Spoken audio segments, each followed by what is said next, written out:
Bismillahirrahmanirrahim. Assalamu alaikum and welcome dear students in the class of Computer Science second year. I am instructor of this course Rana Muhammad Fiaz and today we will discuss lecture number 16. First of all हम सबसे पहले देखते हैं कि previous lecture number 15 में हमने क्या read out किया। लेक्चर नंबर 15 के अंदर हमने चैप्टर नंबर 8 को जो था वो वाइंड अप किया था। उसमें कुछ हमारे टॉपिक्स बाकी रहते थे, वो हमने कवर किए। लिंकर और लोडर के बारे में देखा, dot C and dot C P P extension में क्या फ़र्क होता है।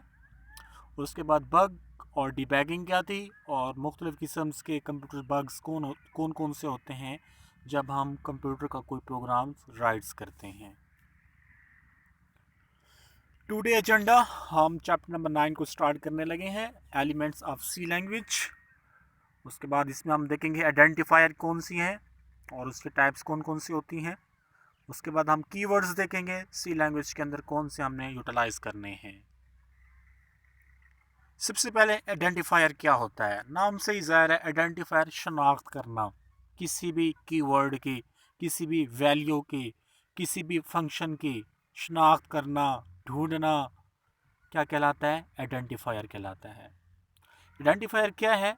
In a program the names that are used to represent variable, किसी भी वेरिएबल को रिप्रेजेंट करवाना किसी भी नाम से। कॉन्स्टेंट टाइप्स हो सकती हैं, कोई फंक्शंस हो सकते हैं, कोई लेबल्स हो सकते हैं, ये सारी चीज़ें आइडेंटिफायर कहलाती हैं। उसके बाद we can use any number of character as identifier, हम किसी भी नंबर को जो है वो एज अ करैक्टर के तौर पे जो है वो आइडेंटिफायर के तौर पे इस्तेमाल कर सकते हैं। But the first 31 are significant to C compiler, मतलब कि कोई भी हमारा करैक्टर है उसको हम एज अ आइडेंटिफायर के तौर पे यूज़ कर सकते हैं, लेकिन उसके अंदर जो है कंपाइलर जो है वो 31, मतलब पहले 31 करैक्टर्स जो हैं वो उनको क्या करेगा, रिप्रेजेंट करेगा, उनकी शनाख्त करेगा। बाकी उसके बाद के वर्ड जो होंगे, करैक्टर्स जो होंगे, वो उनको ऑटोमेटिकली क्या कर देगा, स्किप आउट कर देगा। मिसाल के तौर पे जैसे मैं एक वेरिएबल लेता हूँ जिसका नाम पाकिस्तान है, तो देखें इसमें पाकिस्तान में टोटल 7 करैक्टर हैं, तो वो 31 करैक्टर की बात कर रहा है। तो मतलब एक ऐसा हम कोई वर्ड लेते हैं जो 32 करैक्टर का है, तो कंपाइलर ने क्या करना है, 31 करैक्टर को तो स्टोर करना है, आइडेंटिफायर उसकी करेगा, लेकिन 32वां करैक्टर जो होगा वो ऑटोमेटिक उसको क्या कर देगा, स्किप आउट कर देगा। तो ये आइडेंटिफायर है। उसके बाद इसके रूल्स क्या होते हैं आइडेंटिफायर के।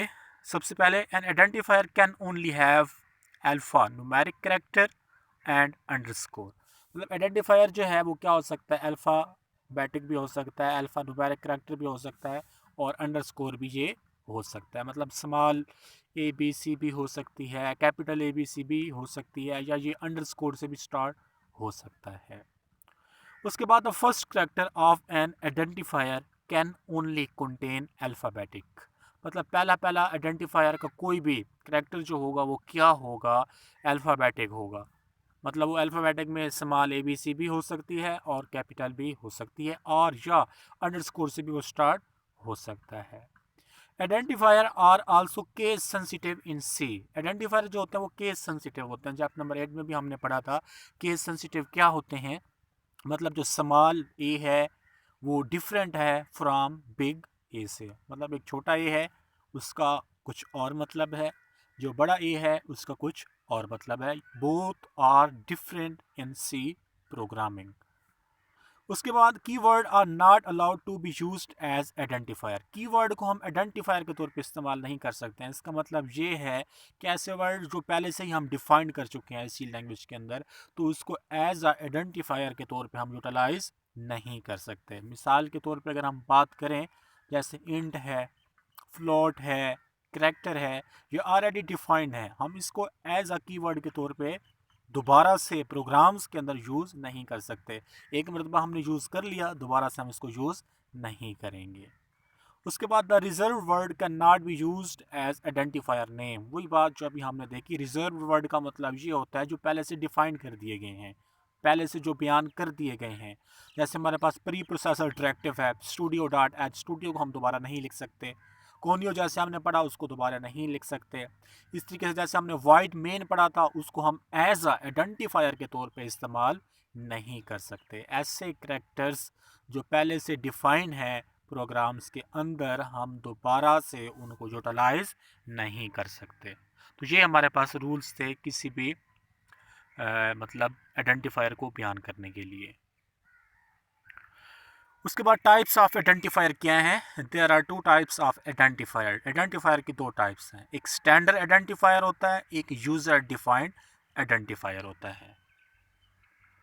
सबसे पहले स्टैंडर्ड आइडेंटिफायर क्या है? The identifier that have a special meaning in C language are called standard identifier.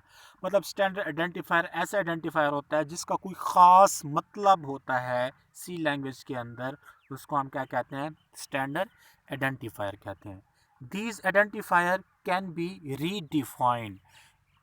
उसके बाद but this is not recommended. If we redefine a standard identifier in a program, C compiler cannot use it for its original purpose।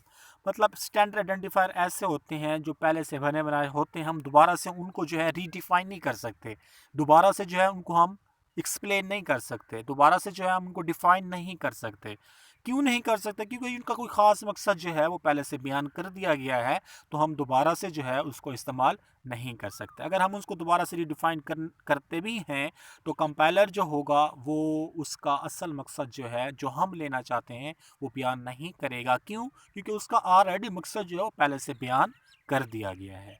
मिसाल के तौर पे अगर हम देखें जैसे प्रिंट एफ है एंड स्कैन एफ है और स्टैंडर्ड आइडेंटिफायर, ये ऑलरेडी जो हैं पहले से डिफाइंड कर दिए गए हैं, हम दोबारा से इनको अपने मकसद के लिए यूज़ नहीं कर सकते। क्यों? क्योंकि इनका ऑलरेडी मकसद जो है वो सी लैंग्वेज में बयान कर दिया गया है। प्रिंट एफ का अपना मकसद है, मतलब ये स्टैंडर्ड आइडेंटिफायर है, पहले से बना बनाया है, प्री डिफाइंड है, हम दोबारा से इसको रिडिफाइंड नहीं कर सकते। जैसे स्कैन एफ है, ये भी पहले से बना हुआ है, दोबारा से जो है हम इनको इस्तेमाल नहीं कर सकते अपने मकसद के लिए। प्रोग्राम्स के अंदर तो इसका खास मकसद डिफाइन कर दिया गया है, लेकिन हम दोबारा से जो है इनको यूटिलाइज नहीं कर सकते। नेक्स्ट हमारे पास आता है यूज़र डिफाइंड आइडेंटिफायर। क्या होता है? User defined identifier are the name assigned by the programmer to function, data types, variable etc in a program। मतलब यूज़र डिफाइंड आइडेंटिफायर ऐसा आइडेंटिफायर होता है जो प्रोग्रामर जो है क्या करता है, किसी भी वेरिएबल को, किसी भी फंक्शन को प्रोग्राम्स के अंदर देता है। फॉर एग्जांपल मिसाल के तौर पे जैसे एज है, रोल नंबर है, can be user defined identifier in a C program. मतलब ये वो आइडेंटिफायर हैं जो यूज़र अपने मकसद के लिए क्या करता है, इस्तेमाल करता है। ये पहले से डिफ़ाइन नहीं होते हैं, इनको क्या करता है यूज़र खुद डिफ़ाइन करता है और इसको दोबारा से वो रीडिफाइंड भी कर सकता है, इनको वो चेंज भी कर सकता है।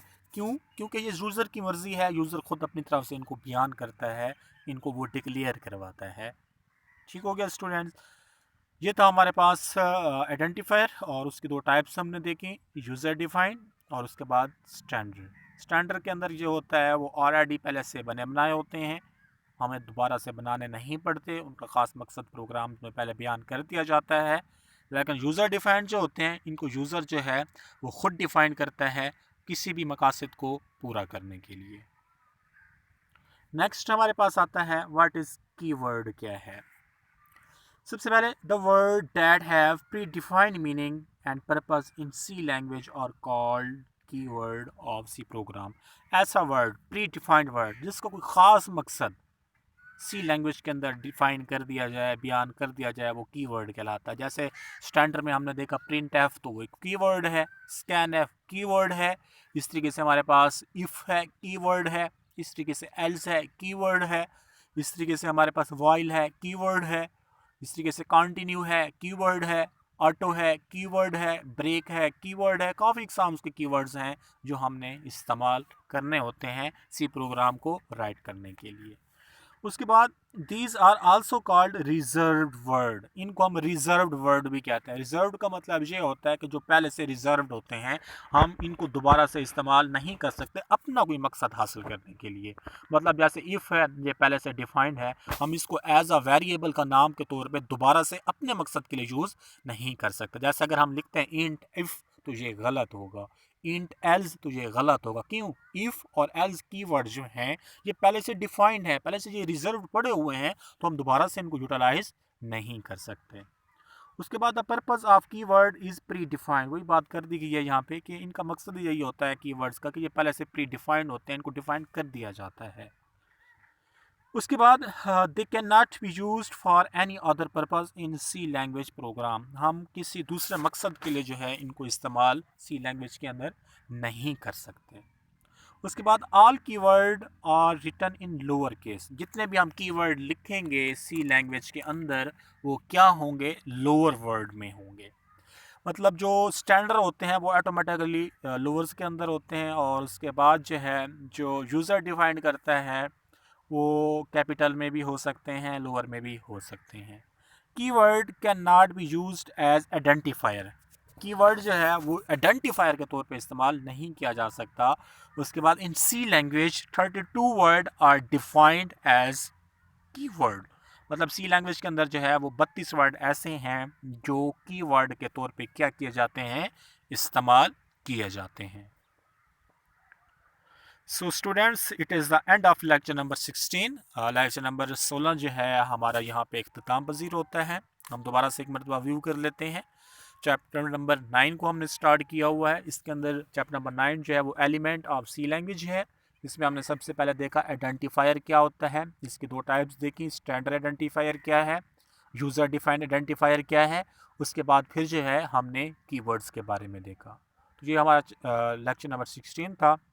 इंशाल्लाह लेक्चर नंबर 17 के अंदर जो है हम नेक्स्ट कंटिन्यू करेंगे। उसमें इंशाल्लाह हम वेरिएबल्स की टाइप्स, उसके बाद हम देखेंगे कौन कौन सी उसकी टाइप्स हैं, वेरिएबल को डिक्लेयर कैसे करवाया जाता है, वेरिएबल को इनिशियलाइज कैसे करवाया जाता है।